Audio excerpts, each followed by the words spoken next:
So ito na nga guys kung paano natin i-maintain ang ating mga sasakyan, lalo na ang under chassis. So washing, after that, papa-blower pa natin yan. Napaka-importante guys ang magpa-under wash chassis tayo. Alright.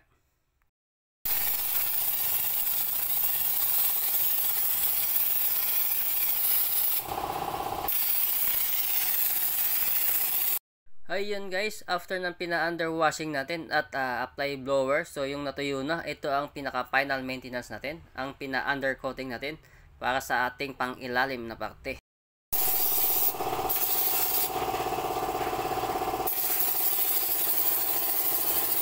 So yun guys, no, bakit nga ba mahalaga ang magpa-undercoating sa ilalim ng ating sasakyan, sa under chassis?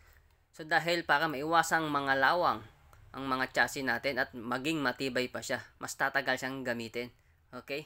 So yun nga lang, medyo gagastos ka talaga. Ganun po mag-maintain ang ating mga sasakyan para din sa ating kaligtasan. So yun guys. Alright.